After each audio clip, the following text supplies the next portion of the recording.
Hello friend, आप सभी का स्वागत है Abhijeet study point YouTube channel में।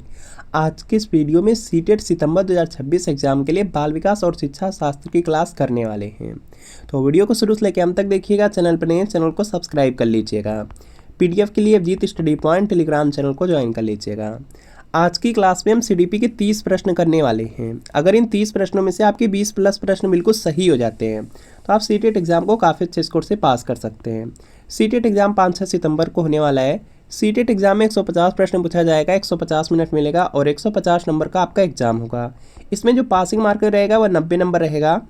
और सीटेट की सबसे अच्छी बात है कि 150 प्रश्नों में लगभग 100 से 110 प्रश्न प्रीवियस ईयर पेपर से ही लगभग रिपीट हो जाते हैं, हर बार रिपीट हो जाता है।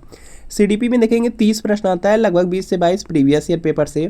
इसी तरीके से लैंग्वेज है, लैंग्वेज में हिंदी, संस्कृत, इंग्लिश, उर्दू, मराठी है और इसमें भी 30-30 प्रश्न होता है, लगभग 20 से 22 प्रश्न प्रीवियस ईयर पेपर से पूछा जाता है। इसी तरीके से आपका सोशल साइंस है, मैथ साइंस है, प्राइमरी का ईवीएस मैथ है, इसमें भी देखेंगे 60 प्रश्न पूछा जाता है, 40 से 42 प्रीवियस ईयर पेपर से। तो सीटेट सितंबर 2026 के लिए आप लोग प्रीवियस ईयर पेपर ले सकते हैं। या सोशल साइंस का क्लास 6 to 8 का पेपर सेकेंड है।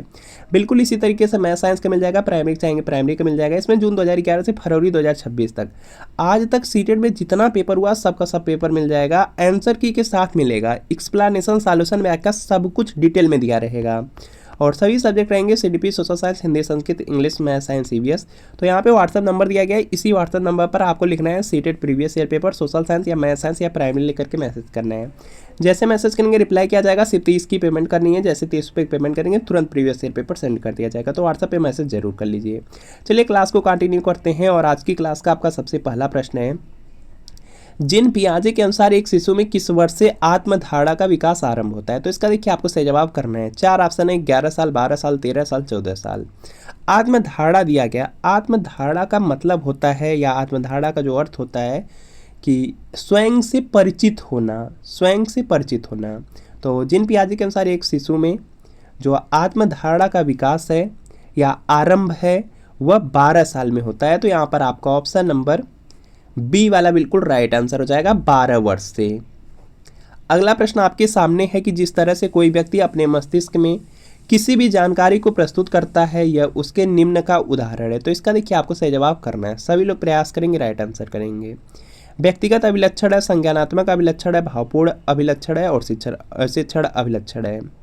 जिस तरह से कोई भी व्यक्ति अपने मस्तिष्क में किसी भी जानकारी को प्रस्तुत करता है यह उसके संज्ञानात्मक अभिलक्षण का उदाहरण है। तो यहाँ पर आपका ऑप्शन नंबर जो बी वाला दिया गया, बी वाला बिल्कुल राइट होगा। इसके बाद दिया गया साइकोलॉजी, जो मनोविज्ञान है।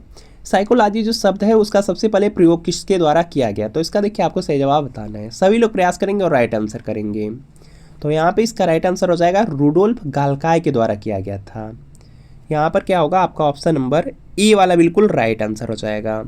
जो रुडोल्फ यहाँ पे गाल्काय थे वह जर्मन के दार्शनिक थे और उनकी एक पुस्तक थी, साइकोलॉजिया पुस्तक थी, और उसी में उन्होंने सर्वप्रथम साइकोलॉजी जो वर्ड है या जो साइकोलॉजी शब्द है उसका प्रयोग किया था। तो यहाँ पर क्या होगा, आपका ऑप्शन नंबर ए वाला राइट आंसर होगा, रुडोल्फ गाल्काय, आपको याद रखना है। अगला प्रश्न आपके सामने है कि मध्य बचपन अवधि है। तो इसका देखिए आपको सही जवाब बताना है। सभी लोग प्रयास करेंगे और इसका राइट आंसर आप लोग करेंगे। सभी लोग प्रयास करेंगे और इसका यहाँ पे क्या करेंगे, राइट आंसर करेंगे। मध्य बचपन दिया गया है।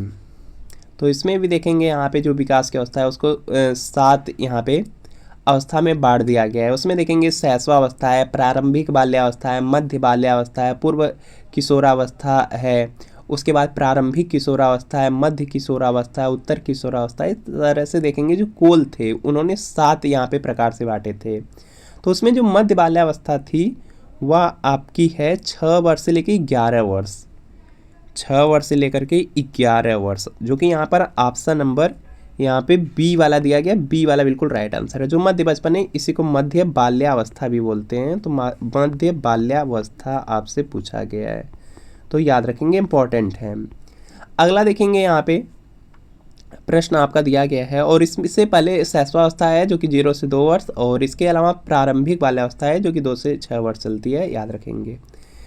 सभी यहाँ पे मनोवैज्ञानिकों के अंतर्गत अलग अलग प्रकार से यहाँ पे विभाजित किया गया है या अलग अलग अवस्थाओं को बताया गया है।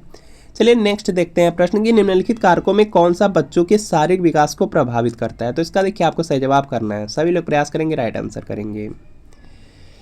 निम्नलिखित कारकों में से कौन सा बच्चों के शारीरिक विकास को प्रभावित करता है। शारीरिक विकास की बात किया गया है। भौगोलिक वातावरण, तो बिल्कुल भौगोलिक वातावरण का प्रभाव पड़ता है।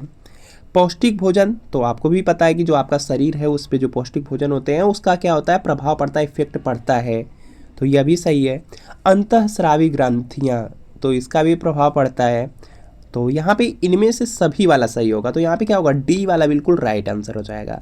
इसके अलावा बहुत सारे फैक्टर हैं, जैसे आपका यहाँ पे वंशानुक्रम है उसका भी प्रभाव पड़ता है, और इसी तरीके से आपका जो शारीरिक व्यायाम करते हैं तो उसका भी इफेक्ट पड़ता है। बहुत सारी चीज़ें हैं जिसका इफेक्ट पड़ता है शारीरिक विकास पर। और इसके अलावा जैसे सामाजिक आर्थिक स्तर हो गया, उसके अलावा आपकी नियमित दिनचर्या कैसी है, कितने आप सो रहे हैं, आराम कितना कर रहे हैं, सब पे डिपेंड करता है शारीरिक विकास। तो यहाँ पे डी वाला राइट आंसर है। अगला है कि मनुष्य की सामान्य चाहतों व इच्छाओं को क्या कहा जाता है। तो इसका देखिए आपको सही जवाब बताना है। तो मनुष्य की जो सामान्य चाहते या इच्छाएं हैं उसको अंतर्नोद कहा जाता है, अंतर्नोद कहा जाता है। तो यहाँ पे क्या होगा, आपका ऑप्शन नंबर सी वाला राइट आंसर होगा। सी वाला आपका क्या होगा, राइट आंसर हो जाएगा। जो कोई भी मनुष्य है उसकी जो आवश्यकता होता है, आवश्यकताओं के कारण ही अंतर्नोद होता है, यह पॉइंट याद रखेंगे। तो यहाँ पे क्या है, आपका ऑप्शन नंबर सी वाला राइट आंसर है। कौन सा संवेग अर्थपूर्ण सीखने को प्रोत्साहित करेगा। तो इसका देखिए आपको सही जवाब बताना है। शर्म, डर, निराशा और जिज्ञासा, कौन सा संवेग है जो अर्थपूर्ण सीखने को प्रोत्साहित करेगा, मतलब पॉजिटिव में पूछा जा रहा है। तो यहाँ पे शर्म, निराशा होगा ही नहीं, डर भी नहीं होगा, तो यहाँ पे जिज्ञासा हो जाएगा। तो यहाँ पे डी वाला आपका राइट आंसर है, डी वाला राइट आंसर है। अधिगम प्रक्रिया के बारे में निम्नलिखित में से कौन सा कथन गलत है। तो इसका देखिए आपको सही जवाब बताना है। अधिगम प्रक्रिया के बारे में निम्नलिखित में से कौन सा कथन है जो कि गलत है। तो अधिगम का मतलब होता है लर्निंग या सीखना होता है, यह पॉइंट याद रखेंगे। अधिगम एक निरंतर प्रक्रिया है, मतलब जो आप सीखते हैं लगातार चलने वाली प्रक्रिया है। तो ये तो बात बिल्कुल सही है, आप डेली कुछ न कुछ सीखते हैं, कुछ न कुछ आपको अनुभव मिलता रहता है, कुछ न कुछ आपका जो व्यवहार उसमें परिवर्तन डेली होता रहता है, कुछ न कुछ जरूर आप सीखेंगे। तो पहला तो आपका यहाँ पे सही है। अधिगम प्रक्रिया में त्रुटियां और जो गलतियां हैं ये अप्रासंगिक है, तो यहीं से ये वाला क्या होगा, गलत हो जाएगा। अधिगम व्यक्तिगत एवं पर्यावरणीय कारकों पर आधारित होता है, यह भी सही है। अधिगम चक्रीय रूप से होता है, यह भी सही है, और अनुरेखीय रूप से नहीं होता, तो यह भी सही है। तो यहाँ पे आपसे पूछा जा रहा था कि कौन सा गलत है, तो गलत तो आपका बी वाला है, तो बी वाला आपका यहाँ पे राइट आंसर हो जाएगा। अगला है निम्नलिखित में से अधिगम की कौन सी परिस्थिति बाल केंद्रित शिक्षा पर आधारित नहीं है। तो इसका देखिए आपको सही जवाब करना है, सभी लोग प्रयास करेंगे और राइट आंसर आप लोग करेंगे। तो यहाँ पे इसका राइट आंसर हो जाएगा आपका यहाँ पे, निम्नलिखित में से अधिगम की कौन सी परिस्थिति है जो बाल केंद्रित शिक्षा पर आधारित नहीं है। समस्या आधारित दिया गया, अन्वेषण दिया गया है, और यहाँ पे दिया गया निर्देशित अन्वेषण और प्रदर्शन दिया गया है। तो यहाँ पर देखेंगे जो डी वाला है, प्रदर्शन जो होता है वह बाल केंद्रित शिक्षा पर आधारित नहीं है। तो यहाँ पे क्या होगा, आपका ऑप्शन नंबर डी वाला राइट आंसर होगा। संबंधवाद का सिद्धांत किस वर्ष में दिया गया। तो इसका देखिए आपको सही जवाब करना है, और यहाँ पे इसका राइट आंसर हो जाएगा 1913 ईस्वी में दिया गया था, और थार्नडाइक ने दिया था, याद रखेंगे, क्योंकि थार्नडाइक ने कई पशुओं पर प्रयोग किया, लेकिन उनका जो यहाँ पे सफल प्रयोग रहा या जो मेन प्रयोग रहा वह एक भूखी बिल्ली थी उस पर किए थे। तो यहाँ पर क्या होगा, आपका ऑप्शन नंबर जो बी वाला है, बी वाला बिल्कुल यहाँ पे राइट आंसर हो जाएगा। और एसआर जो बांड है उसका भी संबंध थार्नडाइक से ही है, आप लोग याद रखेंगे। अगला प्रश्न आपके सामने है कि निम्नलिखित में से किसने व्यक्तित्व का एक विशेषता सिद्धांत प्रस्तावित नहीं किया। तो इसका देखिए आपको सही जवाब करना है, और यहाँ पे इसका राइट आंसर हो जाएगा यहाँ पे अल्बर्ट बंडूरा ने नहीं किया था। तो यहाँ पर सी वाला बिल्कुल राइट आंसर हो जाएगा, सी वाला राइट आंसर हो जाएगा। जो ट्रेड थ्योरी है उसको अल्बर्ट बंडूरा ने यहाँ पे प्रस्तावित नहीं किया था, तो यह पॉइंट याद रखेंगे। इसके बाद देखेंगे नेक्स्ट प्रश्न आपका दिया गया है, यहाँ पे नेक्स्ट प्रश्न आपका दिया गया है कि भारतवर्ष में प्राइमरी शिक्षा निम्नलिखित पर बल देती है। तो इसका देखिए आपको सही जवाब करना है। भारतवर्ष में जो प्राइमरी शिक्षा है वह देखेंगे जो बोध का विकास होता है उस पर बल देती है। तो यहाँ पर आपका ऑप्शन नंबर ए वाला बिल्कुल राइट आंसर हो जाएगा। अगला प्रश्न है कि शिक्षण हेतु मानसिक उद्वेलन प्रतिमान का प्रयोग निम्न में से किसके सुधार हेतु किया जाता है। तो इसका देखिए आपको सही जवाब करना है। शिक्षण हेतु जो मानसिक उद्वेलन प्रतिमान है इसका प्रयोग निम्न में से किसके सुधार हेतु किया जाता है। तो यहाँ पे होगा सृजनात्मकता होगा, और यहाँ पर देखेंगे आपका ऑप्शन नंबर सी में दिया गया है, सी वाला आपका राइट आंसर होगा। खोज, जिसको डिस्कवरी बोलते हैं, खोज अधिगम में शिक्षक अधिगम के एक की भूमिका निभाते हैं। तो इसका देखिए आपको सही जवाब बताना है। तो यह सुविधा प्रदाता हो जाएगा। ऑप्शन नंबर जो बी वाला है, बी वाला राइट आंसर है। एक बच्चे की वृद्धि और विकास के अध्ययन की सर्वाधिक अच्छी विधि कौन सी है। तो इसका देखिए आपको सही जवाब करना है। तो यहाँ पे इसका राइट आंसर होगा विकासी विधि हो जाएगा, जो कि यहाँ पे सी में दिया गया, सी वाला आपका राइट आंसर है। अगला प्रश्न आपका यहाँ पर है कि शिक्षा की समकालीन नीतियों के अनुसार दिव्यांग बच्चों की शिक्षा के लिए कौन सा मॉडल सुझाया गया है। तो इसका देखिए आपको सही जवाब करना है, और यहाँ पर इसका राइट आंसर होगा समावेशी शिक्षा हो जाएगा, जो कि यहाँ पर बी वाले में दिया गया है, बी वाला आपका राइट आंसर है।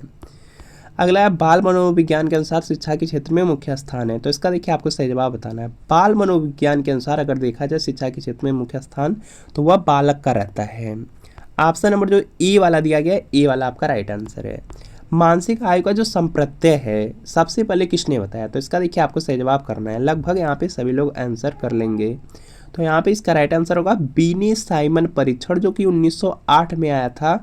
तो यहाँ पर क्या होगा, आपका ऑप्शन नंबर बी वाला बिल्कुल यहाँ पे राइट आंसर होगा। मानसिक आयु का जो संप्रत्यय है वह बीने साइमन परीक्षण के द्वारा दिया गया था, याद रखेंगे, और 1908 वाला याद रखिएगा। इसके बाद देखेंगे नेक्स्ट प्रश्न आपका दिया गया है, व्यक्तित्व को किस रूप में समझा जाता है। तो इसका देखिए आपको सही जवाब बताना है। देखिए जो व्यक्तित्व है, जो पर्सनालिटी है, इसको यहाँ पे व्यक्तिगत प्रभाव के लिए देखा जाता है, व्यक्तिगत प्रभाव के लिए समझा जाता है। तो यहाँ पर डी वाला बिल्कुल राइट आंसर हो जाएगा। इसके बाद देखेंगे नेक्स्ट आपका है, यहाँ पे प्रश्न आपका दिया गया है कि एक छात्र को मार्गदर्शन देने के लिए एक अध्यापक को जानना अत्यावश्यक है। तो इसका देखिए आपको सही जवाब बताना है। देखिए किसी भी छात्र को अगर मार्गदर्शन देना है तो जो टीचर होते हैं, टीचर को अधिगम की कठिनाई को जानना होगा, उसके व्यक्तित्व को जानना होगा, उसके घर के वातावरण को जानना होगा। छात्र के बारे में ये सब जानकारी आपके पास होनी चाहिए। तो यहाँ पर डी वाला राइट आंसर होगा, उपरोक्त सभी।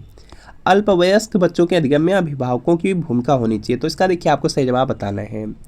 अल्पवयस्क जो बच्चे होते हैं उनकी अधिगम में जो अभिभावक होते हैं उनकी जो भूमिका है वह अग्र सक्रिय होनी चाहिए।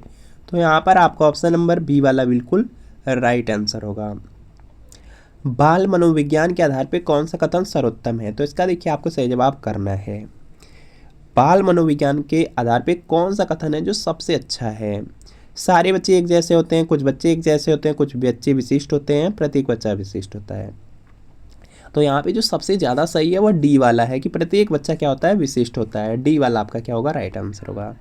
अंतर्मुखी, बहिर्मुखी तथा उभयमुखी व्यक्तित्व का वर्गीकरण किसके द्वारा किया गया था। तो इसका देखिए आपको सही जवाब करना है, और यहाँ पे इसका राइट आंसर हो जाएगा युंग के द्वारा किया गया था। जो युंग थे वह स्विट्जरलैंड के मनोवैज्ञानिक थे। तो यहाँ पर क्या होगा, आपका ऑप्शन नंबर बी वाला बिल्कुल राइट आंसर हो जाएगा। और युंग ने ही जो व्यक्तित्व है, व्यक्तित्व का वर्गीकरण किया था और उसके 3 प्रकार बताए थे, अंतर्मुखी, बहिर्मुखी, उभयमुखी। तो बी वाला आपका राइट आंसर है। कोहलर निम्न में से किससे संबंधित हैं। तो इसका देखिए आपको सही जवाब करना है। सभी लोग प्रयास करेंगे, राइट आंसर करेंगे।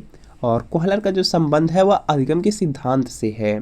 तो यहाँ पे अधिगम का सिद्धांत दिया गया डी वाले में, तो डी वाला आपका राइट आंसर है। विकास की किस अवस्था को कोल तथा ब्रुश ने संवेगात्मक विकास का अनोखा काल कहा है। तो यहाँ पे इसका राइट आंसर होगा जो बाल्यावस्था है, बाल्यावस्था को कहे थे। तो यहाँ पर आपका ऑप्शन नंबर जो बी वाला है, बी वाला आपका राइट आंसर होगा। इसके बाद देखेंगे नेक्स्ट प्रश्न आपका दिया गया है कि मूल प्रवृत्तियों को 14 प्रकार से किसने वर्गीकृत किया। तो इसका देखिए आपको सही जवाब बताना है। काफ़ी ईजी है और सीटेट में तो कई बार पूछ दिया गया है। तो जो मैकडुगल थे, मैकडुगल ने ही जो मूल प्रवृत्ति है उसको 14 प्रकार से वर्गीकृत किया था। तो मैकडुगल होगा, मैकडुगल आपका ऑप्शन नंबर बी में दिया गया है, बी वाला आपका राइट आंसर है। अगला देखेंगे प्रश्न आपका दिया गया है कि थर्स्टन और जो लिकर्ट थे निम्न में से किसके मापन से संबंधित हैं। तो इसका देखिए आपको सही जवाब बताना है। थर्स्टन और जो लिकर्ट है इनका संबंध है अभिवृत्ति से। तो बी वाला राइट आंसर है। अनुबंधन की प्रक्रिया में प्रथम सोपान निम्नांकित में से कौन सा है। तो इसका देखिए आपको सही जवाब बताना है, और यहाँ पे इसका राइट आंसर होगा उत्तेजना है, ए वाला राइट आंसर है।